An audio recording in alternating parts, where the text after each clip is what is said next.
Welcome to KCR's Friday Night Football Preview Podcast. We're also going to do a little bit of a review of what happened last week. You can catch all the action each week on Rockingham County Radio, 1490 and 1420 AM, also on www.rcrlive.com. Now, in a recap of last week's action, we had a really good game at Community Stadium between Reedsville and Moorhead. It was a very close game. Reedsville jumped off to a big lead early on, jumping out 21-0. Moorhead then stormed back and was able to take advantage of a couple of miscues by Reedsville, some penalty issues, and a fumble in order to roar back, get a little bit of offensive efficiency going.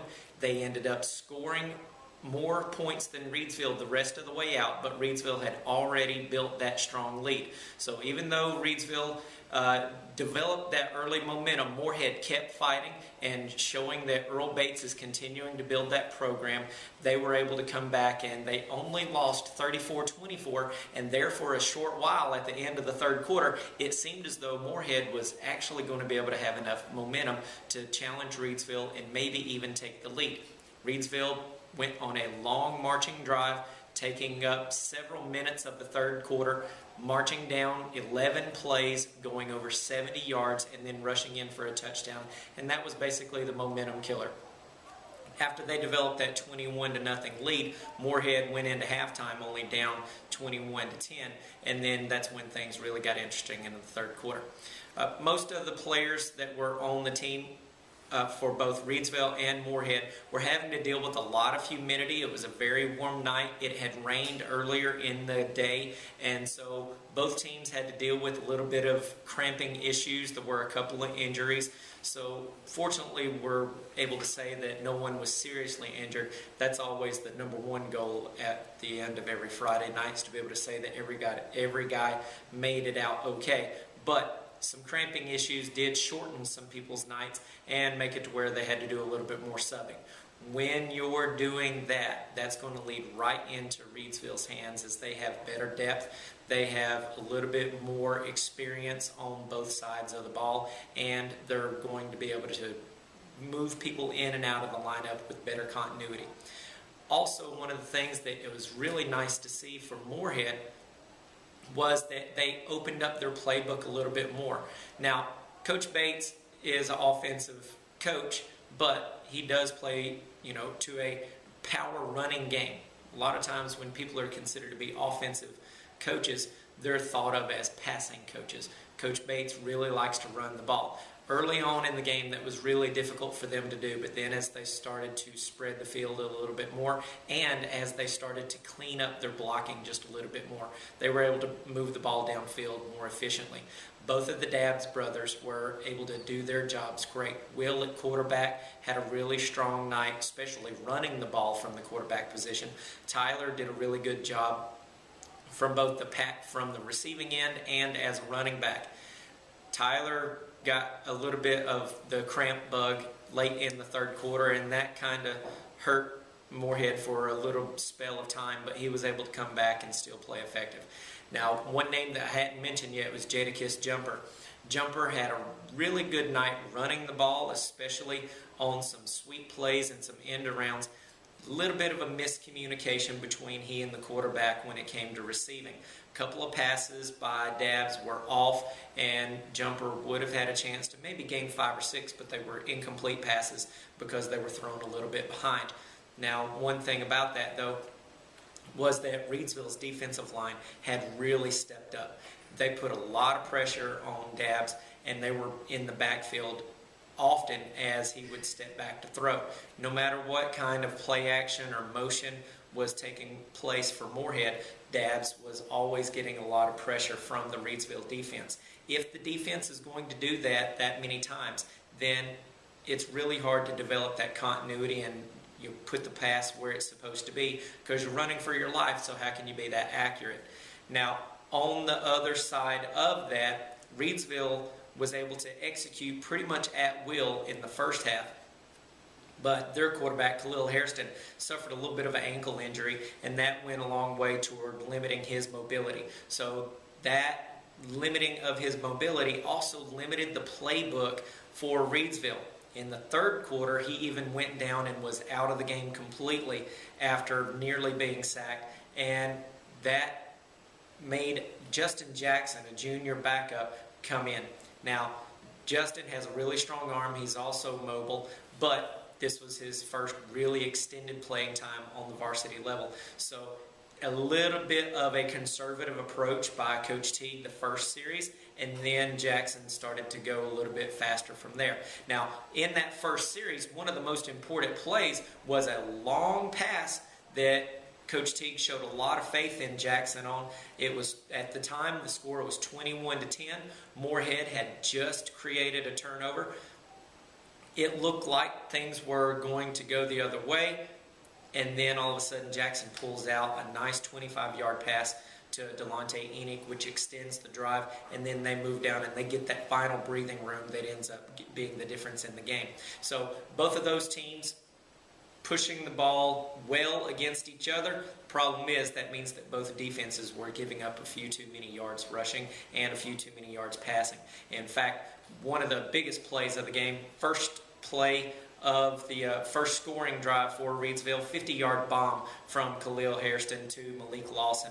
That went a long way toward getting things off to a great start for Reidsville, and that allowed them to hold on there at the end. Now, Reidsville, they still have 2 non-conference games left. They're going to go up against Northern Guilford and Northwest Guilford in the next 2 weeks. They're going to be on the road for both of those, so they won't be back at Community Stadium for a couple of weeks when they finally start back with their conference play. Moorhead, on the other hand, they start conference play this week. So they're going to be going up against Western Alamance at home, and that's going to be a really tough matchup for Moorhead. Not only is it a conference game, which means it brings more attention, more emphasis from both sides, but they're going against Western, which is a very strong power in that 3A rankings, one of the teams that's expected to contend for a state championship. So Moorhead has really got their work cut out for them. You can catch a lot of action every Friday and all the score updates from around the area on 1490 and 1420 AM and rcrlive.com. Moorhead versus Western Alamance this Friday at Moorhead, 7:30 kickoff. You can catch all the action from around the county each week as we review and preview on the podcast. But going over to the other side of the county, McMichael, they had a rough go of it at West Stokes. Now, West Stokes used to be in the same county, in the same conference as McMichael. So this, at one time, was a really heated rivalry because the two schools are kind of close together as far as their location county to county. Plus, being in the same conference, that extended the rivalry a bit. McMichael's always had a lot of high caliber sports when it comes to baseball, basketball, and things like that West Stokes had as well. Even going as far as tennis, the schools were really strong rivals in that conference. So this was kind of a throwback game. Both of the teams were playing a non-conference game now, obviously, but they sort of harken back to those older days of playing a really tough physical game. Now, Coach Stack had his guys improving each week early on in the season. A little bit of a regression this week as they really suffered a hard loss against West Stokes. Now, West Stokes didn't exactly pull any punches like Reidsville did in the first week. So even though West Stokes put up 58 points, they were pressing the gas pedal the whole time. Whereas Reidsville, when they scored the 47 in the first week, they had laid off the gas before the first half was even over with. So West Stokes didn't let up. They still put up a lot of points on the board. But according to Coach Stack, one of the things that he was really impressed with was his guys never gave up. That's a really important aspect when a team is building and continue to improve throughout a season, and more importantly, develop a program that goes year to year. The difference in a team and a program is a team can be good for a short amount of time. A program establishes longevity. That's what Coach Stack really wants to do. In order to do that, though, he's going to have better execution, especially from his quarterback. Things were kind of close early on in the first half until an interception really swung the tide over toward the West Stokes way. Once that avalanche of points really started to hit, it's kind of hard to overcome that momentum, and it limits the play calling that coaches are allowed to do because they have to take more gambles, they have to take more chances. Well, when the defense knows that you're about to put the ball up into the air more often, they can pin their ears back and send more blitzes, and then it becomes almost a avalanche situation where the defense is coming at the quarterback every single time, and he's under a lot of stress and a lot of pressure from the defense. Over at Rockingham, one of the big things that they've got to see as they start their conference play this coming week as well is they really need to see that their team is going to compete for all 4 quarters. They had a close game early on, and then they just continued to let the other team run over them and overpower them, outwill them in the second half. That's not the way that they want to continue to do things. They've got a really tough schedule coming up. They need to make sure that they keep their heads up. Now, with McMichael and Rockingham, you've got basically 2 teams that are in the same scenario. They wanted to get a nice early win. Neither one of them have been able to do that so far, but with both teams, what you need to have happen with the players is a development of the attitude that we're going to get better every week and we're going to continue to be competitive and not give up. With McMichael, their coach is stating how proud he is of his team and how they're fighting for all 4 quarters. Coach Stadler at Rockingham, he needs to see his players step up a little bit more and continue to press on all throughout the quarters.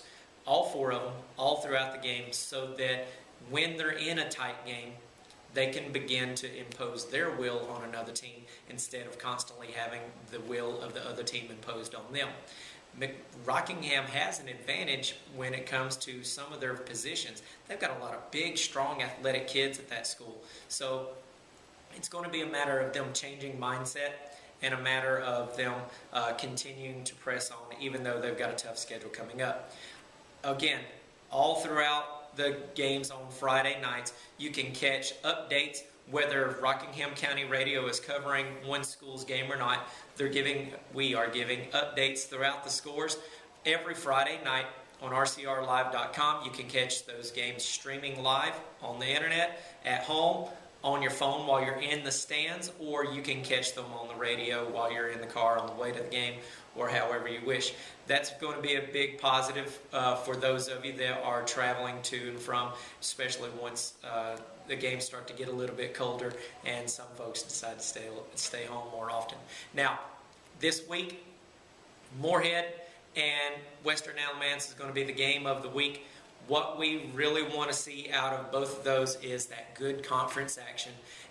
If things go the way that they have been going, then the Moorhead Panthers are going to continue to improve their blocking. They're going to continue to improve their defensive execution. George Blackstock, we mentioned him early on in the season, and especially in that preview show before the season even started, that Coach Bates really needs to see that sophomore defensive lineman, big physical specimen, step up, go from being mentioned 1 or 2 times a game to being mentioned often in a game. Then that would put a lot of pressure on the other team. Well, against Reedsville this weekend, we actually had to mention George's name on the air several times because he was making more plays, especially once that second quarter and the second half started rolling around. He was putting a lot of pressure on the quarterback. He was in the backfield making the first hit on a running back and being a big part of the defensive pressure. If that's going to continue, then Moorhead has a really significant chance to surprise some teams and, more importantly, to play to what expectations are for them. I wouldn't be surprised if Moorhead doesn't make the state playoffs this year. However, this week, they've got to really be consistent. They've got to really play to the best of their ability. Western Alamance, again, is a state championship contender. So Moorhead has got to go into this game and under the expectation that if they're going to win, they've got to play to the best of their ability. That doesn't mean that if things don't turn out their way, that they can't continue to improve, though. This is a stepping stone game. How Moorhead plays against Western, whether it's winning for a quarter or winning for a half, the way that they did against Reedsville, is going to give them a sign of what can we expect when late September and, more importantly, when October comes. how can we improve throughout the year so that we can make our way toward a state playoff berth. So make sure that you're catching all the action on Rockingham County Radio, but also make sure that you're also checking out all of the action on rcrlive.com so that you can get an update on all the scores throughout the league. In Mid-State 2A action right now, none of the teams have a conference game under their belt, but two teams have clearly established themselves as the leaders. Reedsville is off to a 3-0 start. They really haven't been tested yet except for in the second half against Moorhead. Now that was a really big chance for Reedsville to see what they're made of, and the coaches are going to learn a lot from it, and more importantly the players are going to learn a lot from it so that they can really start to establish themselves. They've still got two really big non-conference games coming up. We already mentioned Northwest and Northern. So they have a chance to go against high-level state caliber competition on the 3A and 4A levels. Northwest is a 4A team. Northern is obviously one of the biggest and most powerful 3A teams in the state. So Reedsville is going to have a chance to develop a sense of confidence before conference play even begins. On the other side of the conference, the other team that's expected to be really good, you're looking at Carborough. Carborough is playing all their county games right now, so they've gone through East Chapel Hill, Cedar Ridge, and they're laying waste to everybody. They're putting up lots of points. They got a really athletic halfback that last year had suffered a knee injury, totally changed the dynamics of their team. This year, he's back, he's healthy, and he's putting a lot of pressure on defenses. That's giving a lot of room for the quarterback to work. Carborough's spreading the ball around, throwing it all over the place, as well as running it right over people, and so they're putting up big points against everybody. Now, their defense is not quite on the Reedsville level. So when the two face late in the year, which will be a game that is covered on Rockingham County Radio, you're going to see a really tough test between an intense and really focused defense and a really highly skilled offense. If the two were compared, Carborough has more of a recruitable offensive unit, whereas Reedsville's defensive unit is more cohesive and more of a unit that is going to be consistent week in and week out. So the test is going to be which one's going to perform on that given night. With Carborough coming up, they're going to start off with some of the conference games in a couple of weeks and go against some of the weaker opponents early, whereas Reedsville is going to play the likes of Cummings and the likes of Graham early and then end off on some of the weaker opponents later. And so they'll end up with a little bit of a rest break.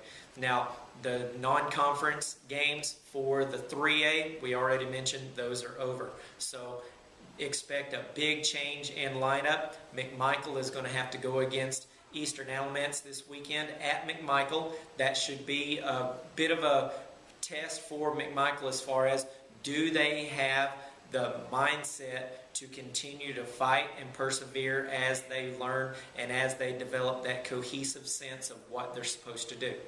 You can catch all the action on rcrlive.com, also 1490 and 1420 AM. I'm Casey Elrod.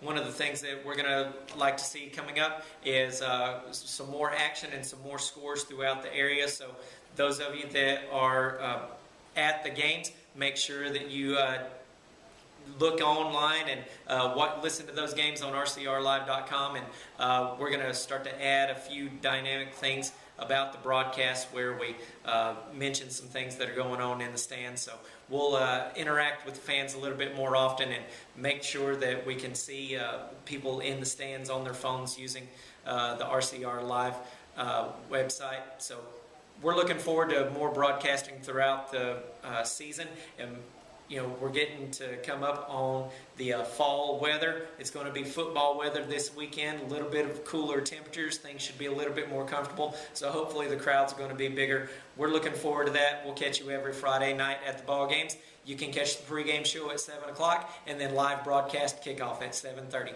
Thanks. We'll see you next week.